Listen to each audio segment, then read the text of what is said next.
I've acquired new evidence that leads me to believe it is the Scion itself that is in some strange way a vast library of information to rival even Alexandria.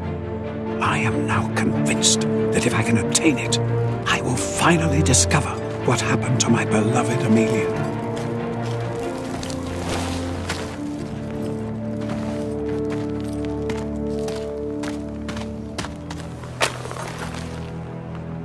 Oh, Pierre, you litterbug.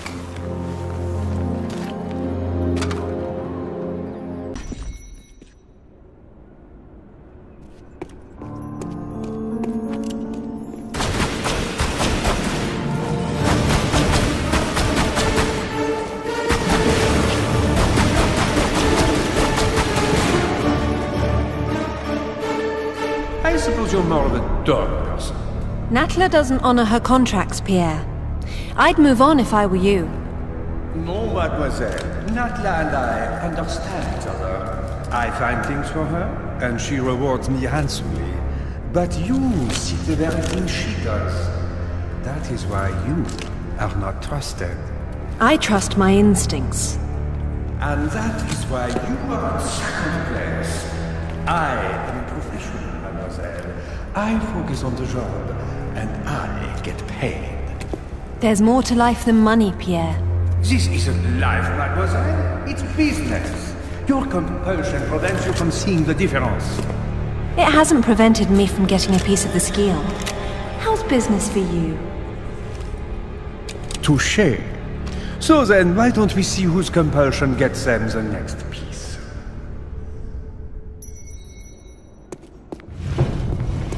So originally, old Pierre, you just fight him here. He just runs out and starts gunning you down, basically. But we wanted to, well, first of all, make a character that was a little bit more interesting than just to shoot first and ask questions later. But we also wanted to sort of keep one of the aspects of Pierre that made him really interesting in the first game, I really liked about him anyway, which is that pretty much you had to fight him about 3 or 4 times throughout the level, and you'd shoot him loads and loads of times, and then he'd just suddenly decide, that's it, I'm running away, and he'd just, as soon as he went out of line of sight, he'd just vaporize, basically. Which was a little cheap. Yeah, so when we came to doing the remake, I was going, that's great! I love the way that he just, like, goes behind a pillar and vanishes, and everyone's going, no, it's rubbish, it's ridiculous, where does he go? So we actually decided to play on that in the cutscene and have him sort of be sort of this ninja guy who could be anywhere behind any pillar, potentially, and basically work that into the cutscene.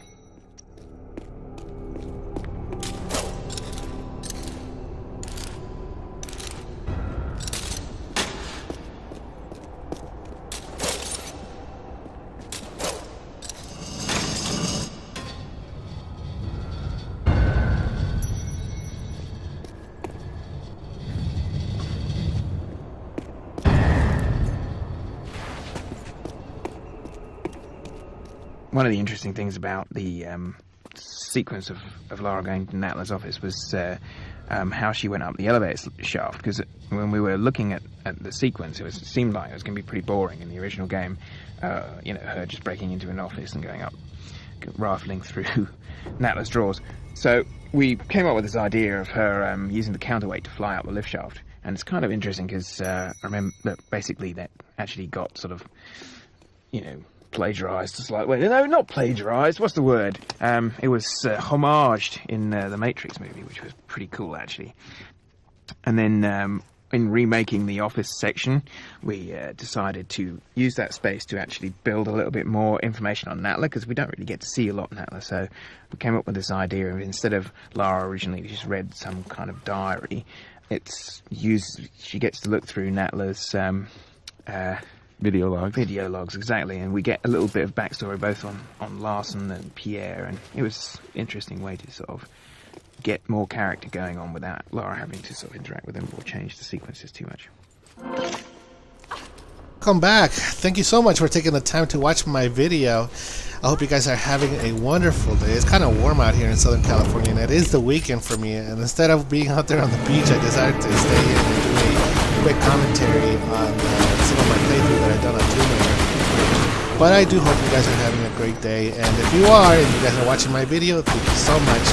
Also, any thumbs up that you guys give me is very much appreciated. And if you guys have any suggestions on how I can improve my playthroughs, just leave me a comment and I'll make sure I browse through those things, because I do like to read what you guys write on my my comment area. But again, let me introduce the video again. This is Tomb Raider Anniversary, and I also want to point out that alongside my commentary, the game itself came with the option of listening to commentary by the creative directors of this reimagined version of the Anniversary one, and also the original game that was released a few years back by Toby Gard. And every once in a while you'll see these diamonds that I'll be pressing on, and as soon as I press them you'll hear their commentary, and they'll discuss, you know, how they made changes to the game from then to now, because they had implemented and brought in some of the gadgets and abilities that you couldn't do before in the original game, but when they did Legends, they brought some of her abilities to this current one on the Anniversary one, like the grappling hook and other stuff that I can't think of right now. But here's one right now, and I hope you guys enjoy what they have to say, because I do. And let's just have a listen and see what they have to say. St. Francis Folly is I would say probably the second most recognizable area from Tomb Raider 1, other than the T-Rex Valley. I think a lot of people really remember that sort of big vertical room and the climbing up the broken thing in the middle. So I mean, we really wanted to sort of keep that feel when we redid it, and then just sort of make it more involved and sort of more challenging to the player this time. But essentially, it's pretty much unchanged. We even sort of went back and duplicated the textures from the original for like the floor panels in the middle, because they're sort of so recognizable. Yeah, I mean, it was an interesting sort of goal with that area when we were, because it's quite common that game designers, even when they have a 3D vertical sort of space that they can play with, they tend to sort of end up just making long flat things anyway. So that particular area from the original game was just sort of, let's go as vertical as we possibly can and see what we can do with it. And it was great with Lara being so sort of easy to kill, because it's such a frightening space to move through. And you know, as usual with Anniversary, everything is double the size now, so it's even more frightening looking. Alright, then I'm back. And you know, I'll be honest, this level here, it's not my favorite. For one thing, I always get lost in it. And sometimes I don't even know where or how to solve some of these puzzles. But the worst part is that you're climbing up this tower, the one in the center, up and down, and pulling these levers, and the levers open up doors that are either on the second level or third level, or it's hard to get to them because you don't know how to get to them, and so there's a lot of exploration that you have to do. At the same time, having said that, because there is some difficulty to it, you also have to appreciate it that it is that hard to figure out. You know, that it's not that easy. And you know, I like to complain about it. Personally, it's not one of my favorite ones, but at the same time, I don't like it. I do like it that it's difficult. So it's like, you know, I'm complaining for nothing really. But you know, another thing I forgot to mention is that when I on the last video, when I got to the area where all the wolves were, the two of them, there was only two of them.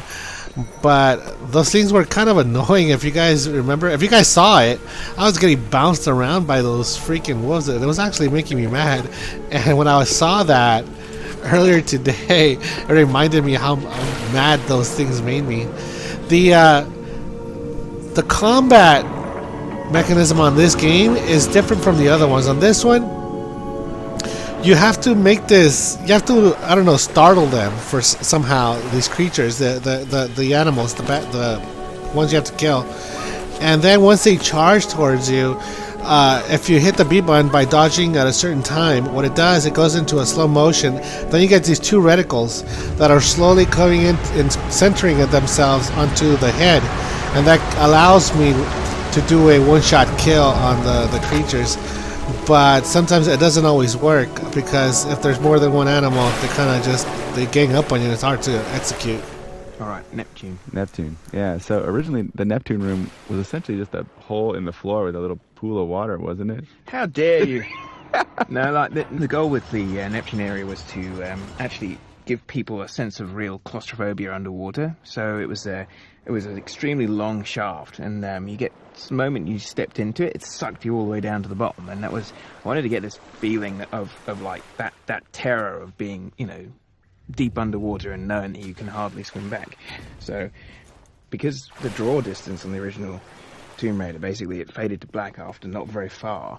The cool thing about the Neptune room was that you get sucked down this hole so far that you can't, it's black above you. You can't even see the surface anymore. And it was that horror of being pulled down to your doom that I was trying to get with the Neptune room. And then basically you have to just find a switch and turn off the current and swim up just in the nick of time. But what did you guys do? Looks pretty crazy. Yeah, so we took that original area where you get sucked down, and then we built an entire new room off the side of that. So instead of just pulling the switch and swimming back up, now you pull the switch and you go into an entirely new room themed around Neptune and water. So you know what I just realized? We renamed this room. What did you rename it to? It's Poseidon. Oh, it's good. Yeah, see, this goes back to originally Toby not knowing who the Greek and the Roman gods were.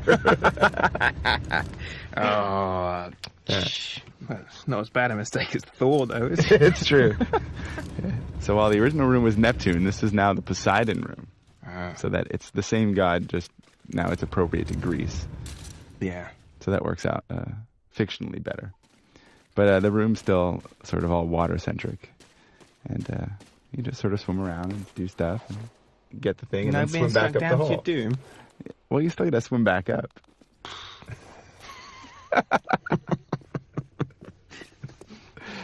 There's no doom Toby doesn't like it. Think of all the puzzles that this puzzle contains. I mean, and I'm talking about the entire thing because there's 4 of them in this thing. I think I like this one the best. Like Jason was describing, they added stuff to this front since the original one. I don't really remember much of the what happened in the original one, but as Toby was saying, there was really a whole lot to it. And you know, it's kind of funny too to know that. Did it really not know about the Greek gods? Here, I thought that, you know, everybody who works on games has everything precise and perfect, and yet no, they don't. They don't know everything.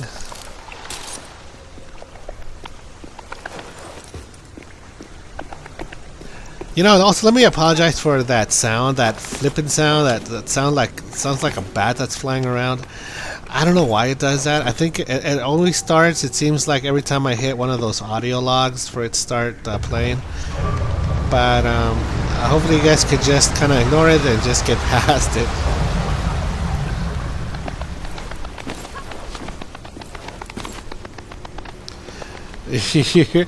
While I was playing, because I hear it too while I was playing it, and I remember thinking, is that a bat? Is that like near me? And I kept turning around too, but then I just eventually figured out that it was just the audio sound kind of glitching.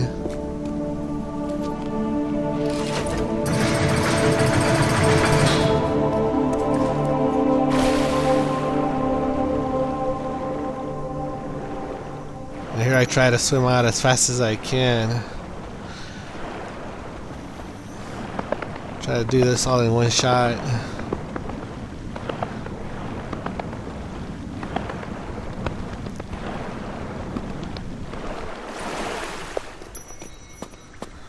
I'm also going to try to break up this video into 2 parts. The missions, for the most part, almost all the missions in Tomb Raider Anniversary are pretty much short. I mean, some of them might be in less than 7 minutes according to the time trials. But this one is particularly really long, and I think if I were to let the whole thing play, it would be over 40 minutes, and I don't want to make a long video. So what I'm going to do is I'm going to go halfway according to the time, and then stop it there, edit out, and then put the second part, load up the second part. That'll be 2 pieces to or 2 parts to to this mission right here, because like I said, it's just way too long.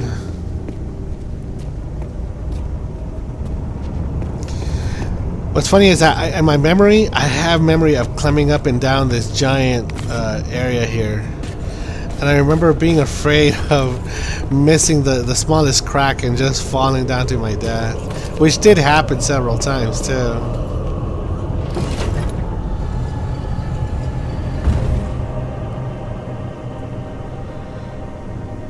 Okay, see, there it is. Now I have to go back up there and climb it up and somehow figure out how to get to the other side. I think I must have played this spot before I started recording. I think I must have played this spot at least 4 times because I wanted to get it done. I wanted to get it in my head how to play the whole thing without making errors, without having to explore my, you know, if I get lost, I start to explore and try to figure it out. And I just want to, for the sake of time and recording this video, I just decided to do the playthroughs first. And once I knew what to do, then I would go back and record the thing and just kind of flow through it really fast.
This wasn't even a room in the first game. It was a hallway with a ball at the top.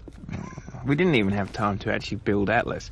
The whole idea was that there'd be this statue with, you know, obviously the chap with the big rolling ball, which was one of the small number of actual generic tools we could use to make our puzzles, and have it sitting on his back and textured like the world. We just didn't have time to do any of that, so we just had the ball at the top of a ramp. That left the rest of it to people's imaginations. That's right. So now we've actually been able to build Atlas. Woo! Yeah, so that's good. And there he is, and he rolls the ball down, essentially. The theme is the same.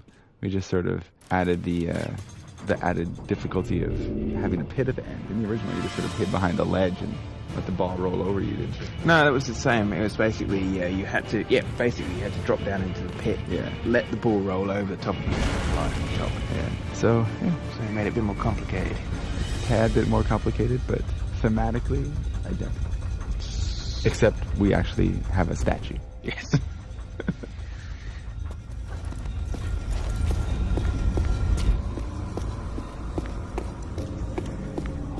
It's funny how Jason teases Toby.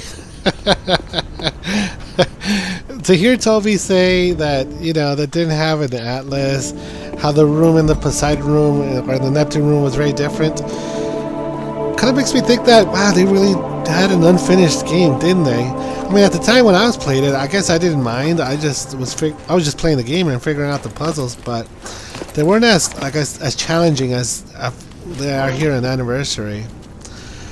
But it's I guess they were in the deadline and they needed to finish it quickly. But I'm glad they did, and I'm pretty sure they are too, because Lara has become an international star and also a famous gaming icon. Certainly one of my favorites too, because if it wasn't for Tomb Raider, I'd keep saying it over and over, if it wasn't for Tomb Raider, I would have stopped playing a long time ago, back with the SNES.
And here again, I have to climb this thing all over again.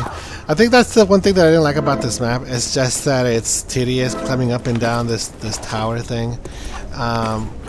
Again, it's not one of my favorites, but I do appreciate the challenge that the creators did put into it. But at the same time, I just hate climbing up and down this thing. Not one of my favorites. But I hope you guys are having a wonderful day. Like I said, for me, it is the weekend, and actually a few weeks before, I think it's 2 weeks before E3, and the new Xbox One has been announced. Unfortunately, it's gotten a lot of criticism from the community, the internet, and I have kind of questions about it as well.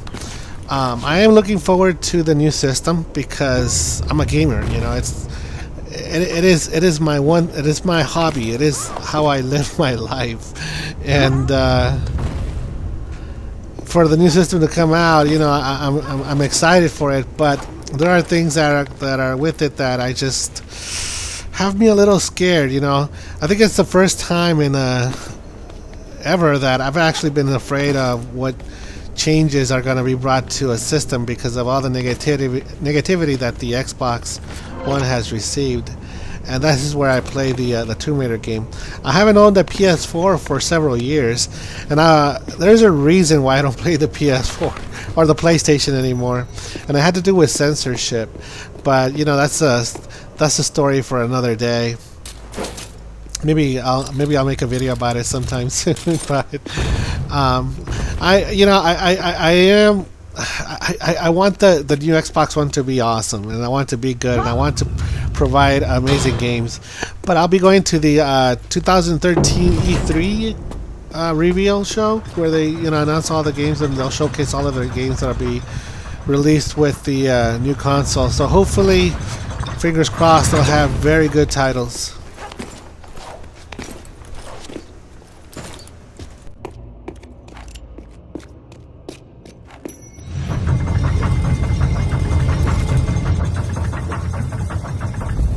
Damocles' room was basically, obviously his story is about having a sword sitting over his head, So the plan with the room was basically that you walk in and you see this like forest of swords hanging. That's bad news. And then you pick your way through the room and actually nothing happens to you. But you know there's a prize at the end of the room. You just know what's going to happen when you take it. So it's kind of really building that expectation of when the swords come towards you. Magic missiles. Right. We just sort of took that concept and ramped it up. Swords in the walls, and swords in the floor. It's sword-tastic. It dilutes a little bit the whole sword from the ceiling, though. Yeah. Is the legend. True.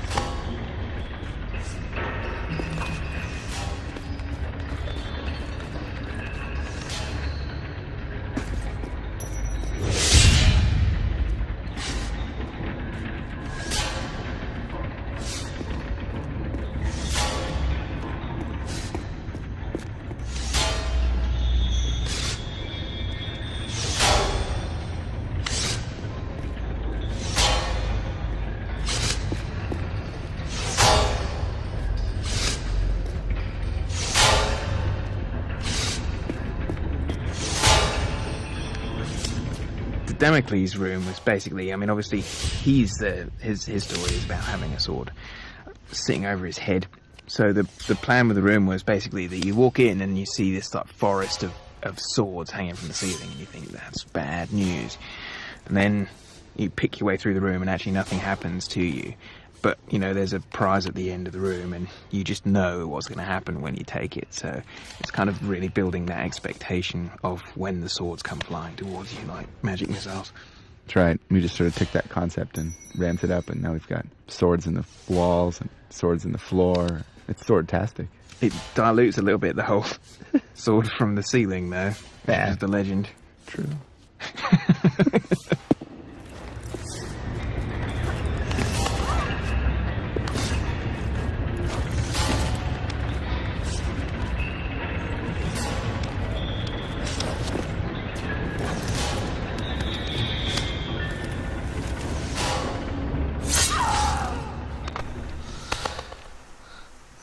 Great. You know,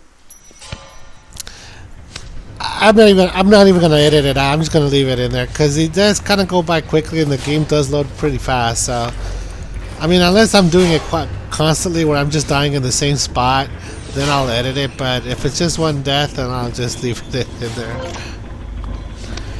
But it just got to show that you know, little mistakes can really send Lara to her death in this game.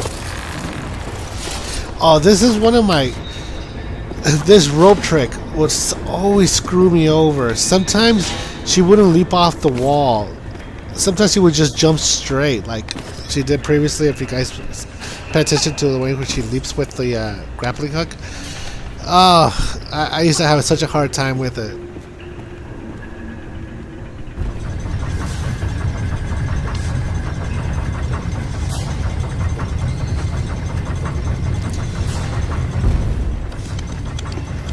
Good, Lara.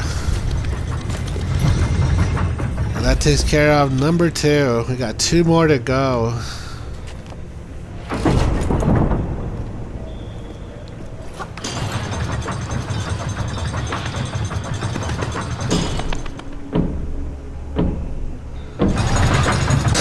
You know, guys, I was playing I was playing the Tomb Raider multiplayer game on the new one. I love playing the multiplayer. It's pretty awesome. And I have a certain class that I have set up. I love using the bow. They're usually one-shot kills, especially if the opponent is not wearing the protection he needs in order to, you know. There is a perk where you can add more damage to your arrow, so I equip that, and also I wear like a vest that apparently saves me from getting damage, a lot of damage from arrows. So the only thing I'm really protected of is arrows on that game.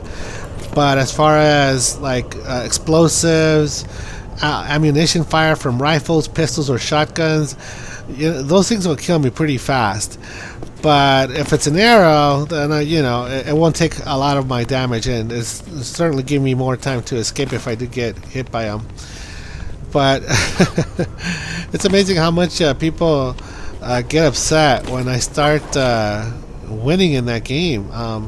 I usually average around 10 kills per round, especially in team deathmatch or on free-for-all. One of the things that people don't take advantage of, what I noticed in that game, is the competition bow and the minigun. And I've created videos for the locations of where these guns are hidden throughout the multiplayer map. So if you guys are interested, I'm telling you now, if you guys are interested, subscribe to my channel or look it up and you'll see that I actually created videos to where you can find these weapons, and they'll actually help you out a lot too. They'll dominate the playing ground, really. The competition bow is incredibly fast and incredibly lethal, and the minigun does exactly as you guys would expect. I mean, it's just like the Terminator. You just open fire and people die pretty much instantly. But what I was going to say is that it's funny how people get so upset in that game. I've gotten angry messages, people accusing me of modding and doing all sorts of stuff, when all I'm really doing is just picking up weapons that are also available to them if they just took the time to find them. But whatever. I'm trying to help out the public by creating these videos, especially where to find those things. And hopefully, I would almost tell them, the people who would send me these angry messages. But at the same time, there is some sort of pleasure that I get from killing them, especially if these other people are just being jerks.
funny, these blocks remind me of the dance floor to Saturday Night Fever.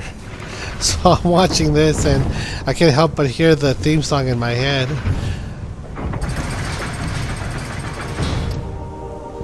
They could also be the blocks from Billie Jean from Michael Jackson.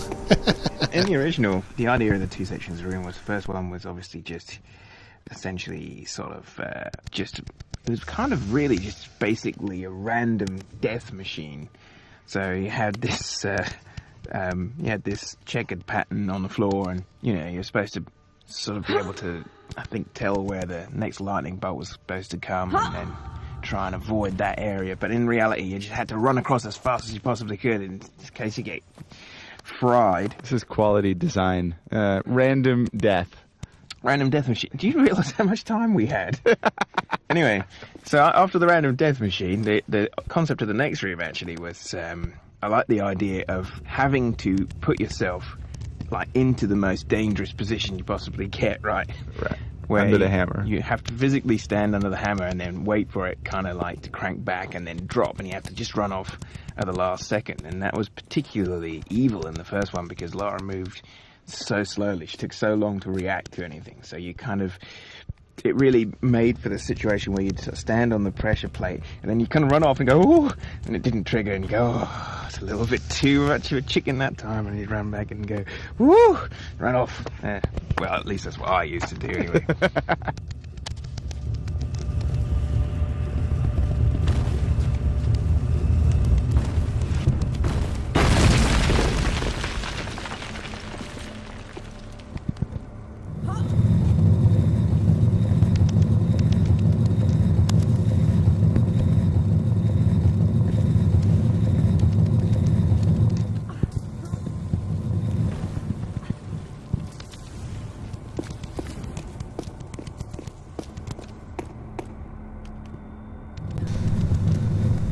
I know I told you guys that I've already did the playthrough and I recorded it after my commentary afterwards, but in order for me to kind of give you a flow or a smooth playthrough, I decided to play the game so I could get to know the area again and figure out the puzzles, and then blah blah blah blah blah. But that's only half true. This part right here, because this is one of the long ones, I would only figure out the first two puzzles and then start it over. But this, what you guys are watching right here, this is actually my first attempt in solving the puzzle ever since. This is my first time since I actually played the game, or since I genuinely played the game, which was a few years ago when I beat it. So a lot of the things that I know I need to do is coming back from just memory alone.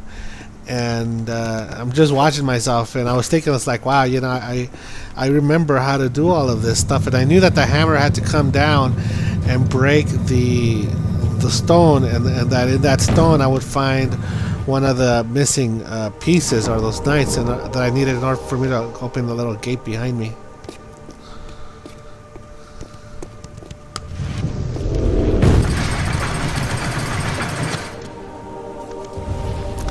There it is.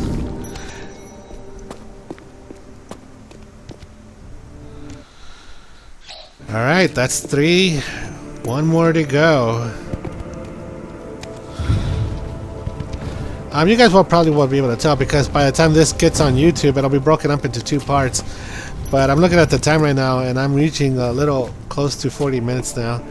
And I could upload 40-minute videos onto YouTube. I do have the contract for that, but I don't know. I just feel like shorter videos are key. I think they're a lot better. I don't think anybody wants to really sit through a 40-minute video because people just their attention span is just so short nowadays because everything comes a lot faster. All the information they need, it comes a lot faster. That sitting down through a 40-minute video is just, I wouldn't do it. So I don't want to put you guys through it too. So what I'm going to do is, like I said earlier, I'm going to break up this video into 2 parts. That way you guys can take a break as soon as the first one ends and then come back to the other one later when I upload it, or whenever you are ready.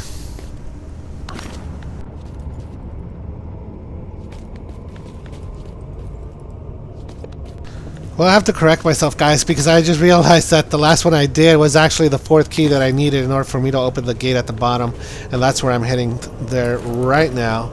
And once I open the gate, I think it'll be the end of this mission right here, which I'm kind of glad, because I feel like the worst is over now. This is the one I was actually dreading when I decided to do the playthrough for the anniversary edition. I was thinking, man, when I get to that part, it's going to be hell. It's going to take me such a long time, and I'm not looking forward to it.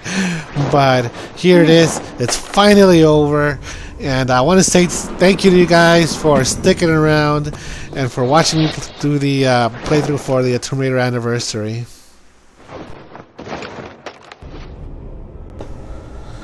But again, you guys, my name is Rox, and I hope you guys are enjoying it. You know, leave me a thumbs up.